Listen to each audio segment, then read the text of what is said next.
This is the New York City FC Pregame Live. Tonight, New York City hosts Club Leon in the second match of Leagues Cup action. And now, here are your hosts, Glenn Crooks and Matty Lawrence.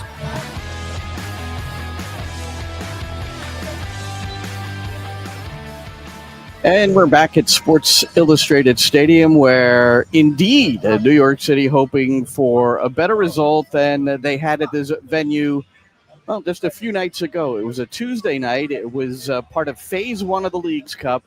It was the opening game, and it was Puebla. Pretty much shocking New York City FC. 3-0 was the final score. Here we are. That's Matty Lawrence. I'm Glenn Crooks.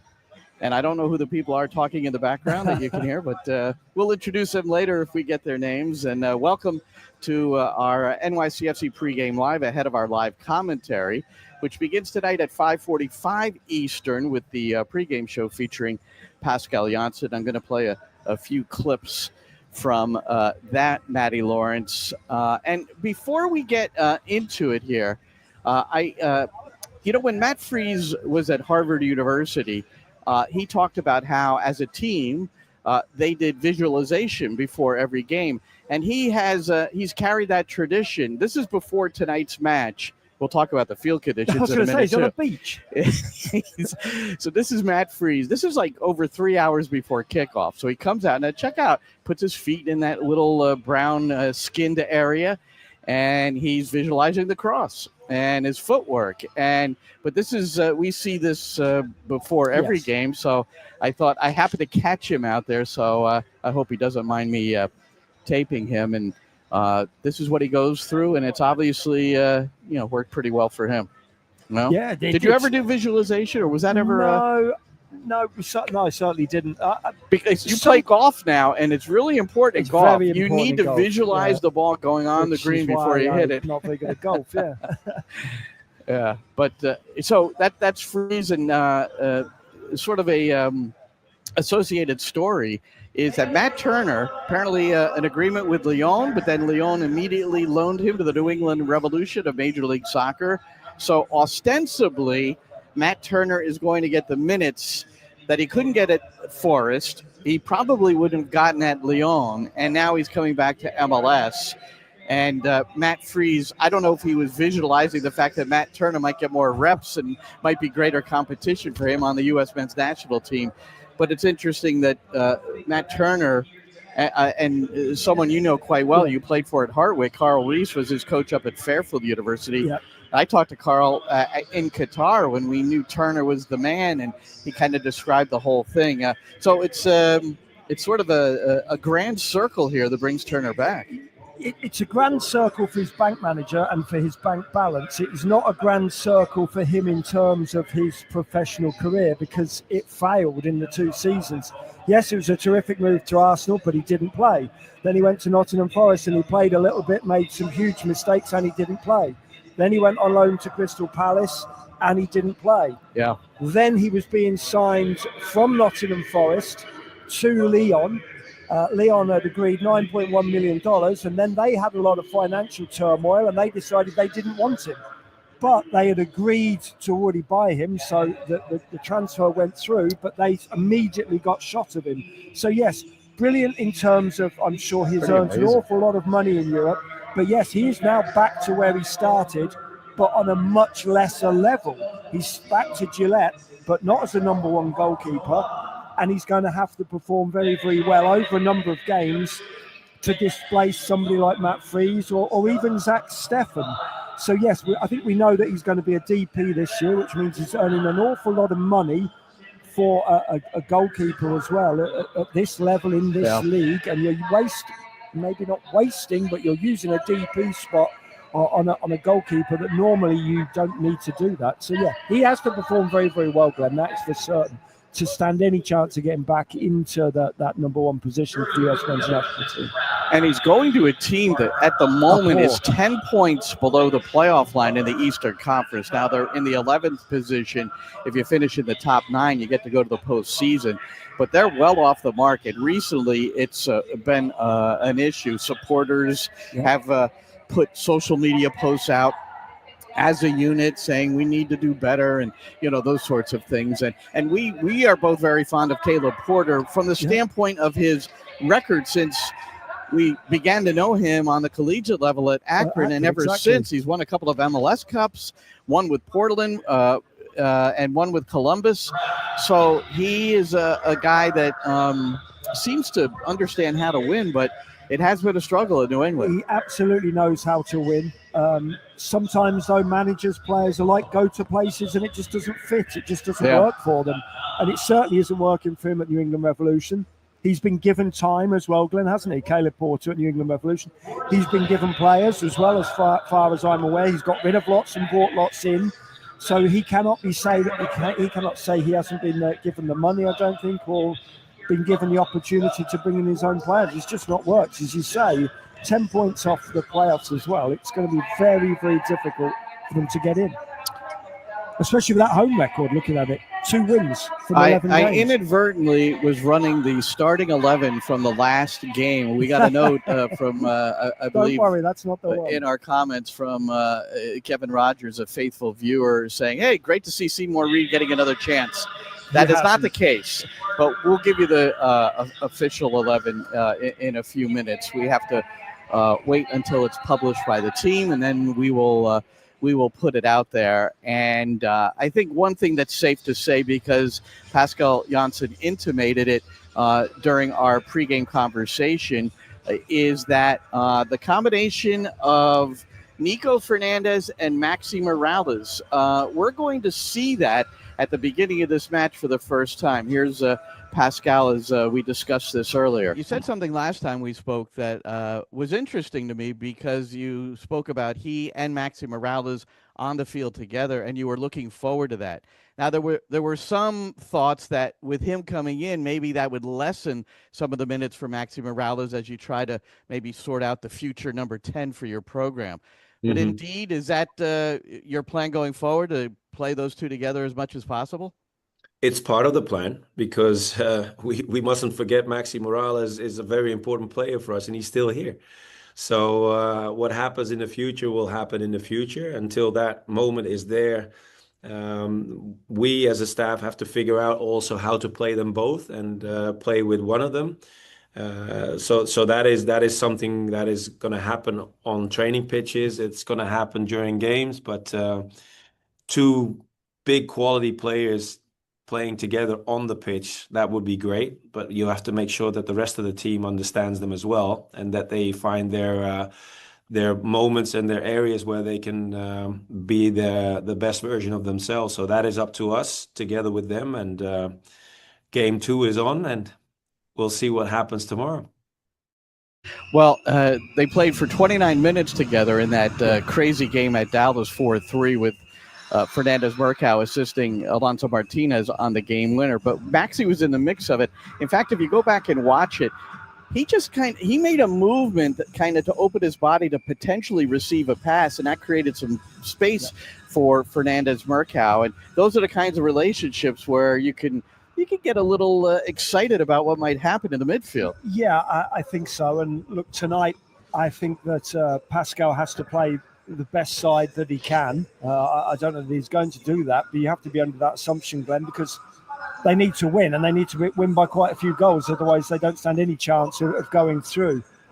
It was just a shame that the first game against Puebla came after all the travelling, Glenn. Came after all the travelling and all those games so close together as well. It meant that players had to be rested as well. And now they're behind the 8 ball, if you will, in terms of qualification. And the third game against Toluca, unless they win by an awful lot, will be absolutely meaningless in terms of qualification for the quarterfinals. But I think certainly the relationship has to be built and grown between Fernandez Murkow and Maxi Morales. And more importantly, is the relationship between Fernandez Murkow and playing 90 minutes as well, because he's a million miles away from that right now. I would assume that he'll play between 60 and 75 minutes tonight. Right. He played 45 in the last game. And Maxi, of course, at 38, he'll just play another 90. He'll play another 90, exactly. Second most minutes of an outfield player for New York City this year, next to Justin Hack. That relationship can be very, very important in the 10 last remaining MLS games, because they're going to have to win 6 or 7 of those to get into the playoffs, you'd have thought. So you kind of made the mark about what needs to be done for New York City, and if they win 5-0 the next 2 games, they still might not get in. So they're the only MLS team not to score a goal on match day 1 out of the 18. So that was unfortunate. They had some opportunities second half in the 3-0 loss, and now they'll have to score a boatload, no question about it, in order to advance. Now, one of the let's talk about this 3-0 loss a little bit more.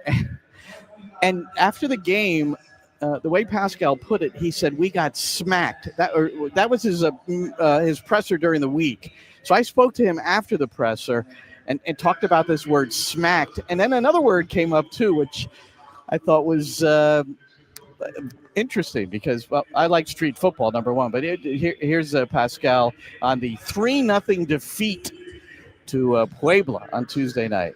When you use the word smack, that's troubling. I mean, you could still not be smacked even though you're trying to sort it out. No, in Holland we call a 3-0 loss, we call it a jantje. So that's a term you hopefully you won't hear too much from me in my time in the US, because when you get a jantje, as we call it, that's a 3-0, and you should get off the court. That's where you play when you play on the streets and you lose 3-0, you have to move off the pitch and you can't play anymore. So that's something that we spoke about, because that is very unusual for us to experience. And we had the opportunities in the second half to get ourselves back into the game, but it shouldn't be a game of urgency like it became this game because of what we did in the first half.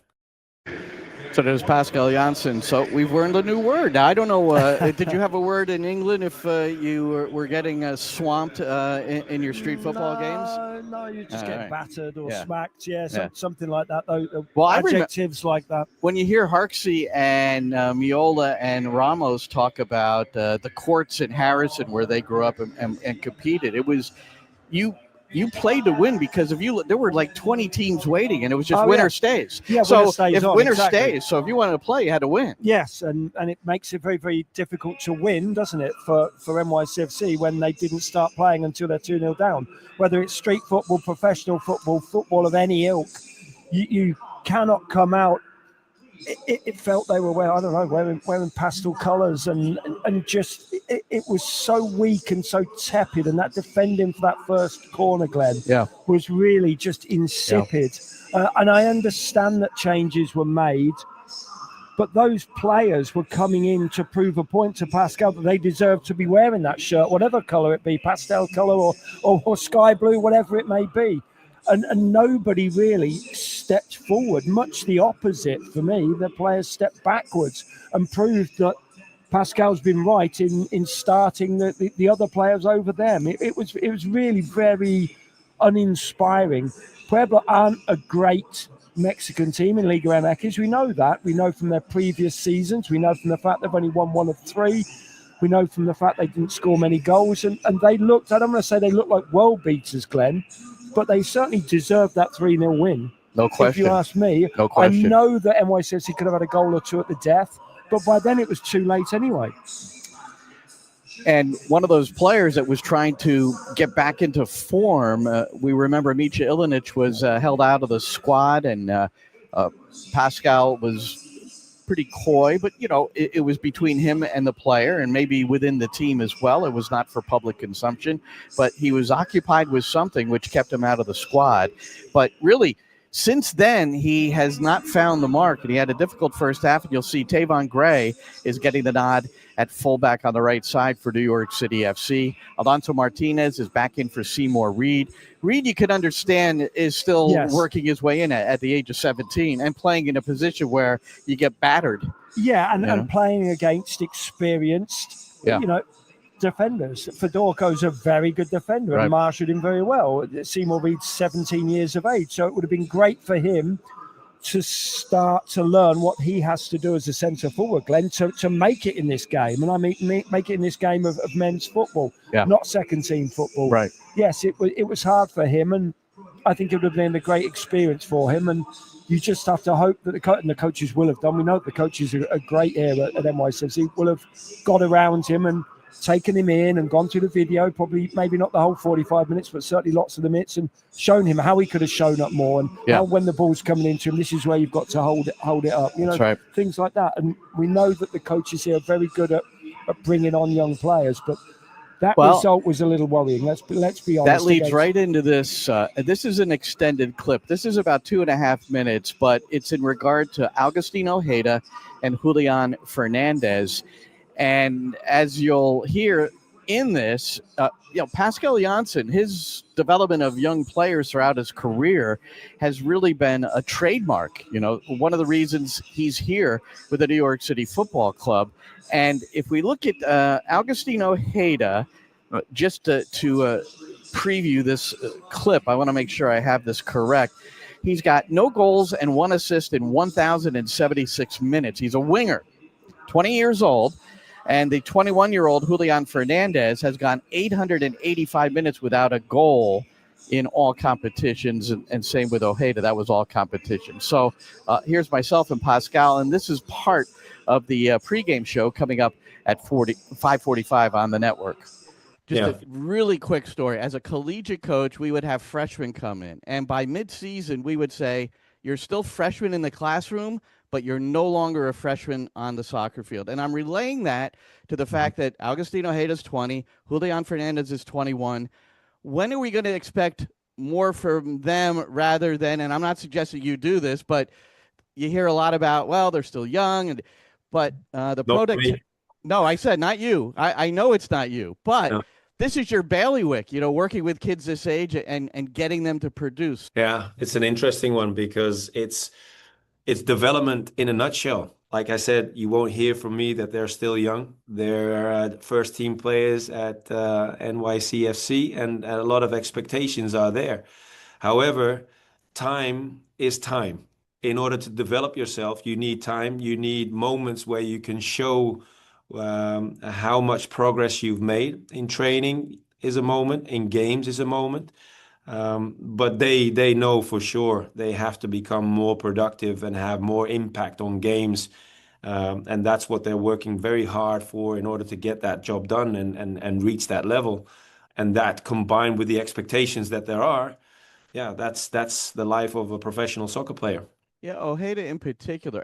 Look at Julian. I think he had 7 attempts on goal the other night against Puebla. But not so much Ojeda. And as confident as he was starting to look in preseason and coming out of preseason, it seems to have waned. I point to him because you want your wingers to be dangerous. That's I know you have that's the way you have it set up as well. So yeah, for sure, Glenn.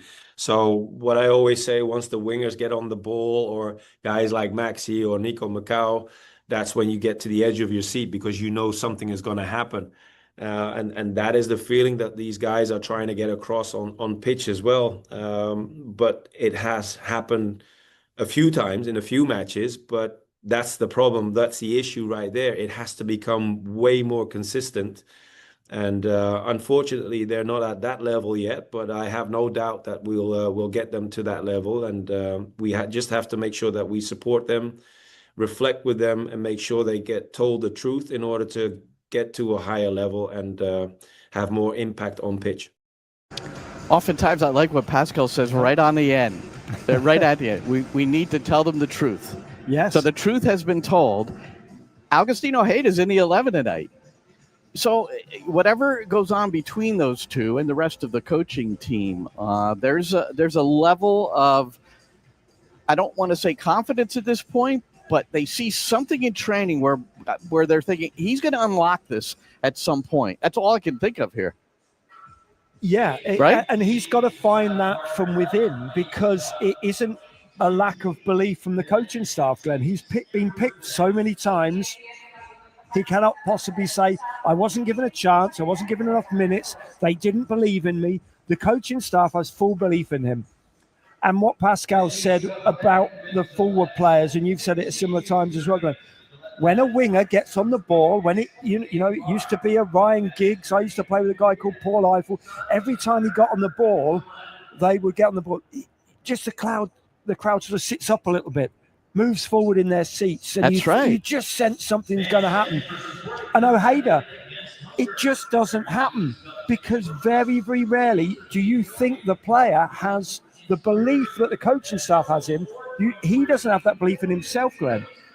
So little, I say, especially with a guy of his pace, just kick it and run. And I know it's simplistic.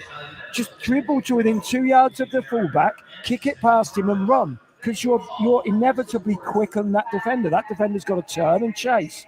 Just do it. Let's see you have the belief in your own ability, in your own pace, getting to that byline and crossing, Glenn. You don't even have to look. Get to the byline, fizz one across the 6-yard box, or chip one to the back post. Do whatever it is, but it just doesn't happen. And it happens on so few occasions, Glenn. Well, it gets infuriating. The stats tell the story.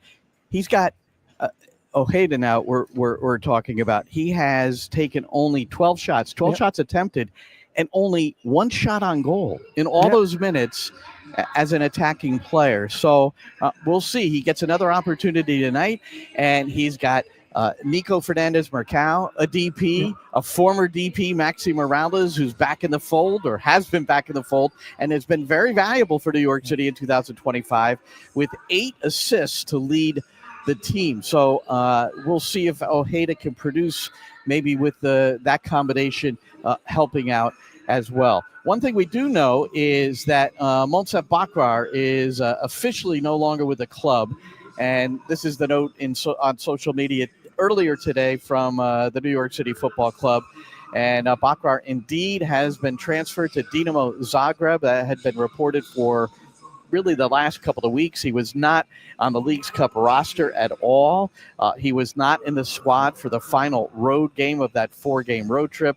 Bakrar, a great individual, and someone who just didn't produce at the level that was necessary to really be the backup striker here when he was brought in primarily to be the number 1 guy. It was always a strange transfer, Glenn, because when you started looking into his history as a footballer, he's never really scored goals. So to come in as a centre forward, you would assume that at least you must have a history of scoring goals. He was a 1-in-4 merchant. That's not good enough to be a centre forward really at any level. So it was a strange one. And again, another player who's shown a lot of belief by the management, whether it be Nick Cushing or by the new manager, Pascal Janssen. He was given many minutes, many starts, many games. And it just he was given opportunities. It was never going to happen for him. And going back to Croatia, hopefully it works out a little bit. But as I say, ultimately for a man in his position, he's just never scored enough goals. And will it change? Hopefully it will, because he's a trier, that's for certain. But unfortunately in this game, and as a centre forward, you need a little bit more than just being a trier. A couple of other Leagues Cup notes in terms of results, and then we'll just talk a little bit about Club Lyon tonight. FC Cincinnati beat Monterrey 3-1. Monterrey, a former New York City coach, Dome Torrent, and I think I should have gotten more credit. I should have gotten more response for this tweet I put out. So Pavel Buka scored the 3rd goal to make it 3-1, and that clinched the game. It ended up 3-2. 3-2. I see. I even put 3-1 on my sheet, but it was 3-1. Game over, and I put this out. Checkmate. Pavel Buka. He's from the Czech Republic. Yeah. I mean, that is clever, and I got nothing. Or Czechia, as it's now known. Well, listen. But still checkmate. That was Czechia, mate. That's even better. Was that? So that wasn't clever. So that wasn't funny. You wouldn't read that and go like, that's funny, Glenn. Everything you read, write, and say, Glenn, I always think it's funny. And then the Seattle Sounders had a 0.16 expected goals in the first half. They had 3 shot attempts, and it's no score at the interval. Seattle beat Cruz Azul 7-0. I have never read a scoreline like that. And Cruz Azul beat Leon 4-1. So goodness me, does that mean that? But there's your 11 goals that New York City needs on the goal differential then. Well, look, and Cruz Azul had beaten Seattle in the CONCACAF Champions Cup in a couple of legs. So anyway, that was an amazing result last night. So this Club Leon team, before we close, they've got two, one in particular, familiar name, James Rodriguez. He's 34 years old, and then there's another 34-year-old, Rogelio Funes Mori. Great name and a great striker over the years, mostly with Monterrey. But these two combined for the only goal against Montreal in a 1-1 draw, well. And it was a great goal. But they only had 3 attempts on goal the entire game. And they made it 1-1, and then Montreal actually won in penalties, so they got the 2 points instead of just the 1. 7-6. There was only 1 penalty missed out. That's right. 14, yeah. Right? So the keeper didn't save a single penalty, and but James Rodriguez, especially what he did with Colombia, and Real Madrid.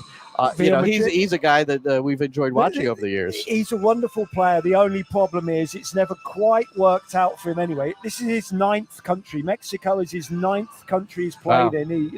Bayern Munich, at Everton, Porto. Yeah, he's been at Al Rayyan in Qatar. He's been at some big football clubs. And I think for his talent, it's never quite worked out. And that's for somebody who's played nearly 120 games for Colombia as well. So the boy has got talent, that's for sure. And it would be great to see him play. He and Mori, that goal, the way he was just picked out and the way Mori just peeled off the defenders as well. And he scored almost the goal with the back of his head. He wasn't looking. Well, but it was a good goal. Funes Mori, what an incredible goal-scoring record. Yeah. We might have mentioned it in our post game. 160 goals in 328 games for Monterrey. 1 in 2. And he won 5 trophies. 1 in 2. Yeah. Now that's what you want. That's the production you want from your striker. All right, one more story, Matty. One more story, and it's American football, not football. So the preseason opener was last night in the NFL. I have no idea who played or what the result was. What I do know is that they used a virtual measurement for the 10 yards to get a first down. This troubles me. I'm a romantic, as you know. I do. In baseball, putting a runner at second base in extra innings is disgraceful. All right? In what could be another that's the one that came to mind ultimately. But American football, what's better than those guys running out with the chains and then pulling the chain and then the referee getting down there and then coming up and going like this so that everybody sees it? It was just short of the first down. This troubles me. NFL, please just disband it. Try it in the preseason, but get rid of it. And that's 2 guys' jobs you're taking away. So that too, man. First of all, so whatever you think the of that. NFL can't afford it. That's the problem. Can't afford those 2 guys. That's what it is. That is what it is. All right, Matty. Well, we've got a broadcast in about 15 minutes or so. The pregame show begins for our live commentary on the New York City FC network. It's nycfc.com/radio. We've been scrolling that starting 11 below. There have been some changes, but I think the exciting thing to look forward to is Nico Fernandez-Mercado and Maxi Morales in the midfield, and Alonso Martinez saying, boys, feed me. Yeah. We'll see how Club Leon plays it in terms of the back and how high their line gets and the advantage that Martinez might be able to have. We know they're open, though. Having watched Leon's, the highlights of their first 3 league games and against Montreal, they are open. They concede numerous shots on target and numerous goals. They conceded 5, I think, in the opening 3 games of the season. So, yes, they know how to concede. All right, Matty. Well, nice to see you. Nice to see you. We'll see you. We'll keep seeing you. But thank you so much for joining us here. And then we look forward to talking to you during the broadcast coming up shortly. So for Matty, I'm Glenn. Enjoy the game, everybody.